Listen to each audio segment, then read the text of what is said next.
Hey guys, Broheen here today to show you a new mage build. We got a Chloromancer rocking here, and we're going to get in right to the spec immediately here. Before we go into the spec, I'm going to explain a couple things. One, tank healing works really well. If your tank dies while you're doing Chloromancing, you're doing it wrong. Raid healing, lots of high HPS. It's going to be real fun for you guys. We're going to get right into the spec here. Check out the soul tree. I don't believe Elementalist is actually used for anything. We just kind of have it there because it can be. Chloromancer tree, 100% filled up. So put 61 in there, every single ability, fill it to the max. Second tree, or I should say third tree here, Warlock, 15 points. You're going to put 5 in Magical Affinity, 5 in Vitality, and 5 in Opportunity. Opportunity is key. Gives you your cast spells 10% chance to reduce cast time of your next spell by 100% and reduce its mana cost by 40%. This is awesome because you need to cast Nature's Touch and Wild Growth. It is ridiculously sweet that you can cast both of those long cast time abilities and get them off as an instant. That's it for the tree. We're going to get into some spells here. What we got in my action bars. This one looks pretty cluttered. Second bar here, don't worry about any of these except the B-Res. Those are all extra stuff that I use for anything I want to do or anything I want to have readily available. Totally up to you. First things first, the buffs. We have Living Energy, toggled ability, reduces all casting costs by 5% on the entire raid. You're going to want to put Synthesis here, and I will show you the macro in a few minutes just to show you that you can just cast Synthesis on a tank. It will automatically cast Lifebound Veil on, I believe it's Lifebound Veil. Yes, Lifebound Veil on the tank as well as the Synthesis. So there's no need to actually have Lifebound Veil on the bar. I choose to put Synthesis here so you don't get confused. Life-Giving Veil is your raid heal. That basically what the Veils do is life abilities that are cast, whether they be instant or cast time, will heal your raid or heal whoever the target of Synthesis via Lifebound Veil will. And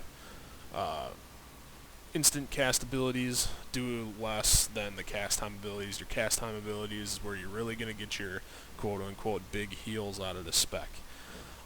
Next buff, Living Aegis, right out of the Chloromancer tree. And out of the Warlock tree, we actually use Nedra's Might just to increase endurance by 70. Helps quite a bit.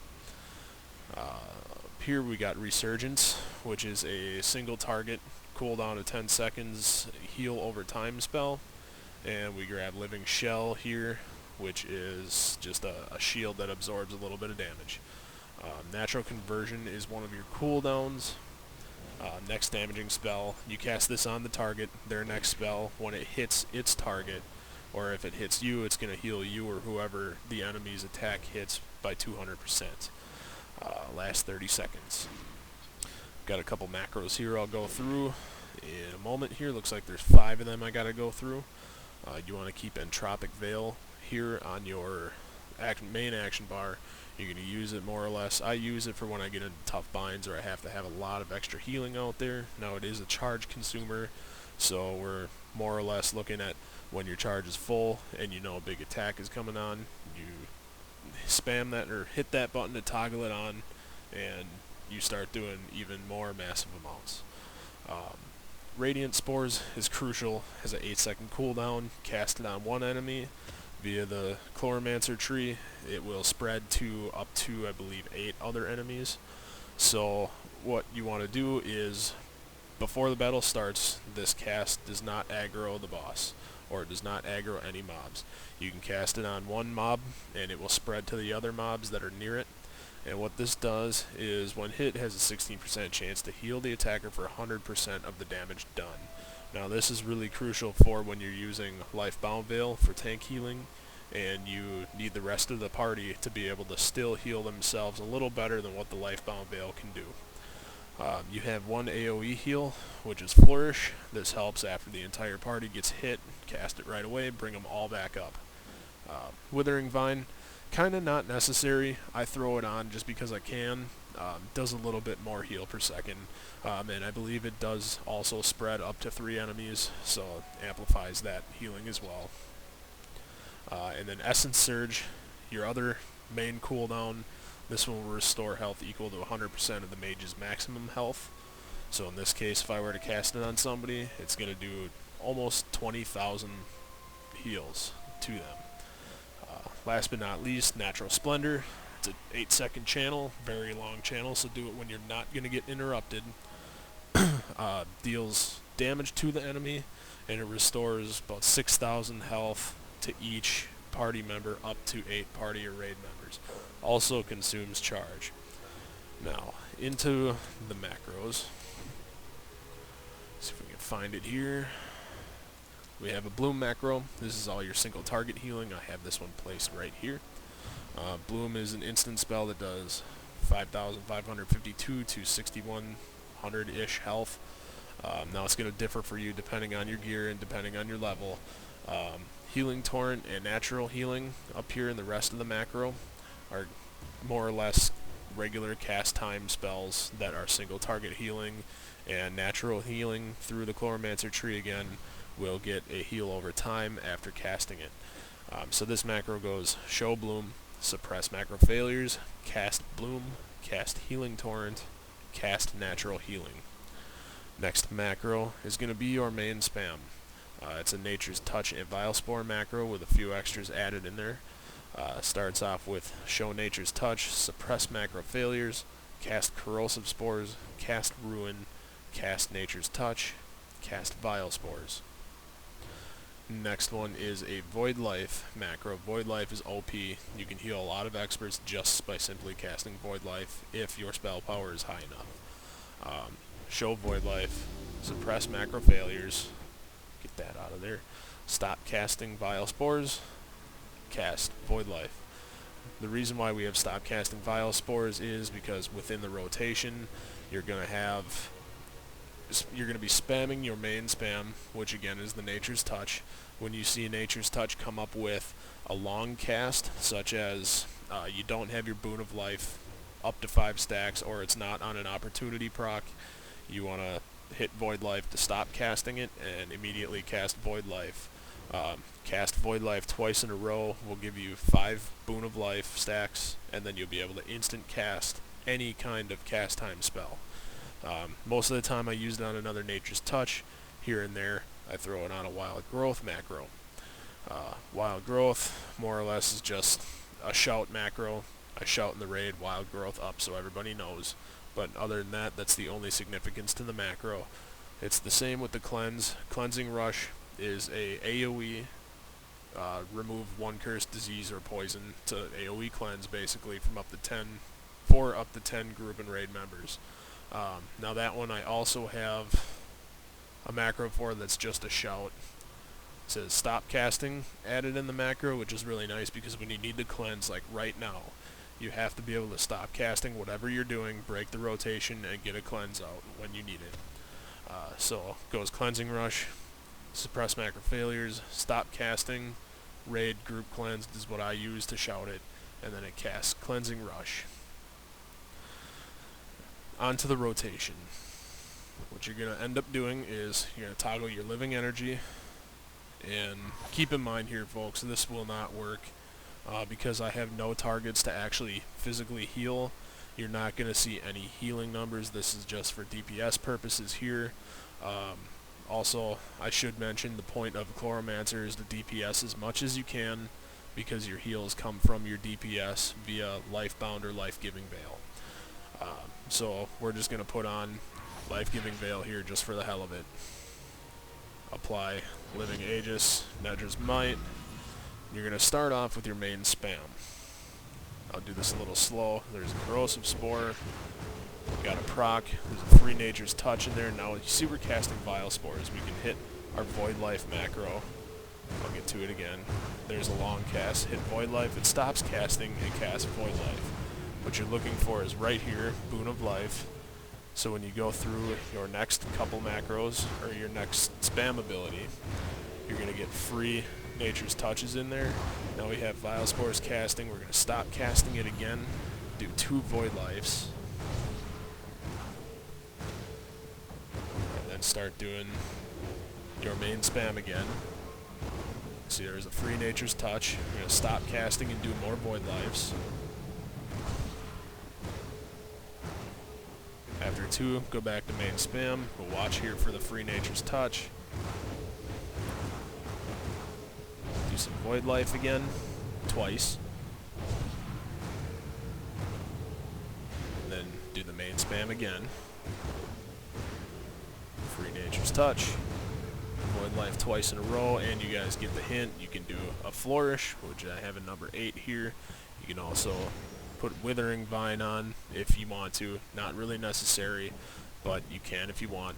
There's also Wild Growth here, which is going to increase the amount of damage taken by any enemy within range, and then also snare them. Most of the time, all the snaring, it's immune, but it works in certain situations. Usually I keep it up every time. It's always on cooldown. So what we're going to do now, so I can actually show you some healing, is I'm going to break from the video here, and we're going to come back in with the raid group I have over here, who is currently doing Great Hunts. So we're going to go in there, I'm going to do some tank healing, and then I'm going to do some raid healing for about 2 or maybe 2 pulls each, and then we'll call it a night. See you in a minute. Alright guys, here we are, welcome back. We're going to start off doing a little bit of tank healing. First things first, get your Radiant Spores up. And I should probably go find the tank.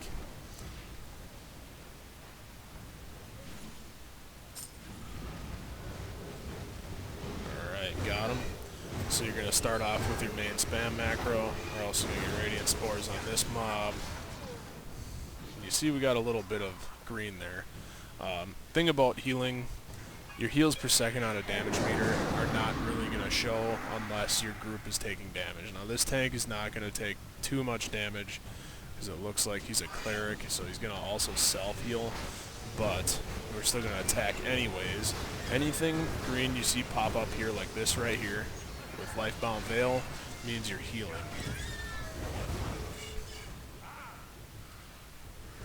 So all you really have to do is just focus on your rotation, get the rotation right all the time. You'll have a constant flow of healing happening.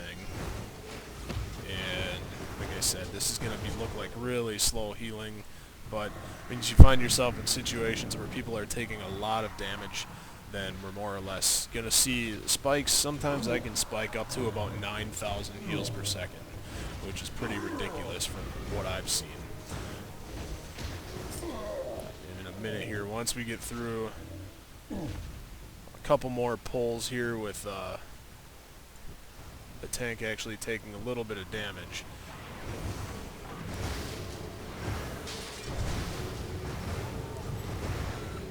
It's kind of hard to see, but you can see doing some decent damage. Doing, you know, about 2 to 4k in Chloro is about where you want to be for DPS. Or at least that's where I am right now. There's not really too much to it. I don't want to say it's a boring spec. It actually gets really fun because you never run out of things to heal pretty much, especially in an expert.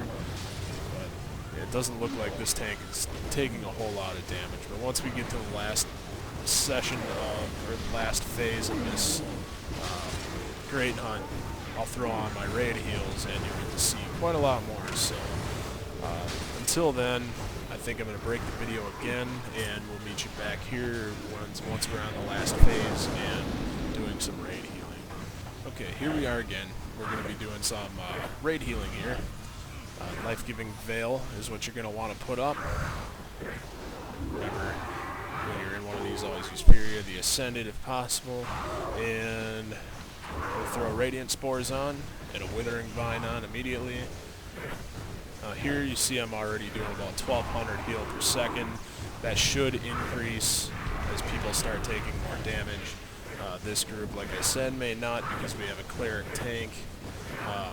Once you have your Void Life casted twice, you get 5 Boon of Life, like I said earlier, and that will actually allow you to run around and cast everything except Vile Spores. So you can still get a Nature's Touch off and still do some good healing while you're running.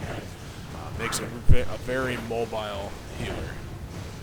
On top of that, you also will get the opportunity procs, which we haven't really seen here yet, but those as well also enable you to be able to move and cast the next spell that takes a cast time for absolutely free. So it looks like I'm pretty much holding, there was an opportunity proc, but it looks like I'm pretty much holding right around 1000 DPS, because you can see over here on the left, nobody's really taking too much damage. Except myself here, standing in all the shit. Guess that's what I get for trying to do this and make a YouTube video at the same time. Haha. So, back to it. Pretty much all you gotta do, remember your standard rotation. I mean, and in conclusion here, I'm just gonna say, remember your standard rotation of start with your main spam. About four things to cast, depending on how long you want to let Vile Spores cast for. Usually as soon as Vile Spores is done, or starts casting, I will hit Void Life, and it'll do stop casting and start doing Void Life. Then do Void Life twice. Once you have Void Life completely finished twice, switch back to your main spam, and remember to keep Radiant Spores up and Withering Vine constantly. That's it. If you guys have any questions about pretty much Chloromancer in a nutshell, feel free to leave a comment, subscribe to the channel, and hopefully we see you guys again in the future. Thanks for watching.